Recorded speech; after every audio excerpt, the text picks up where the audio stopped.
Hello বন্ধুরা, আজকে আমি তোমাদের সঙ্গে শেয়ার করছি গাজরের হালুয়া। আমি যেভাবে গাজরের হালুয়া বানাই খুব সহজ পদ্ধতিতে, আমি তোমাদের সঙ্গে সেটাই শেয়ার করছি। দেখো, আমি প্রথমে গাজর নিয়েছি, আর তার সঙ্গে নিয়েছি দেখো দুধ, আর নিয়েছি হচ্ছে মানে ওই গরম মশলা, মানে দারচিনি, এলাচ, লবঙ্গ, এই গরম মশলার প্যাকেট। তো গাজরটাকে আমি কুড়ে নিয়েছি।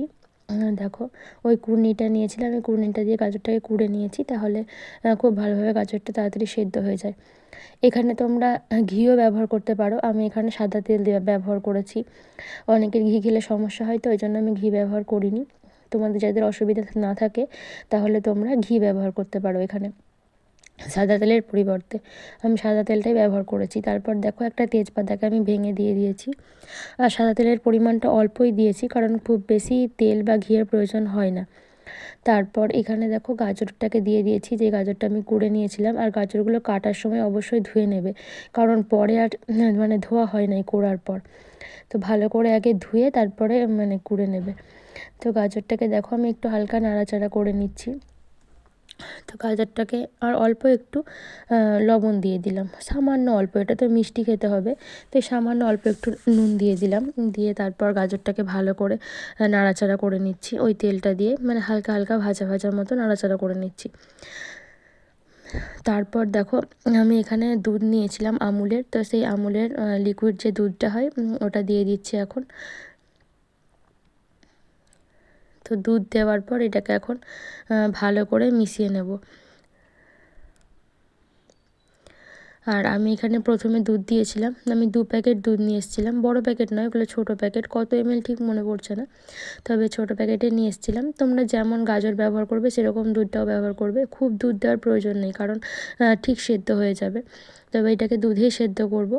তো এইটার এবার দুধ দিয়ে দিয়েছি, এবার যখন এটা ফুটে উঠবে তখন এটার মধ্যে চিনি দিয়ে দেবো।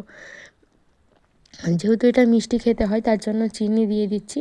আর আমি কিন্তু এলাচ গুঁড়োটা প্রথমে দিইনি, অনেকে ঘিয়ের ওপর বা সাদা তেলের ওপরে এলাচটা দেয়, কিন্তু আমি দিইনি। দেখো, আমি এটাকে এখন নাড়াচাড়া করে ফুটতে দেবো। তারপরে এটা যখন ফুটে যাবে তখন এটার মধ্যে এলাচ ব্যবহার করব। দেখো, এই যে ভালোভাবে ফুটে গেছে, এইটার মধ্যে আমি এলাচগুলোকে ভেঙে নিয়েছি, তোমরা চাইলে একটু থেতো করে গুঁড়ো করে নিতে পারো। আমি একটু ভেঙে থেতো করে এটার মধ্যে দিয়ে দিয়েছি।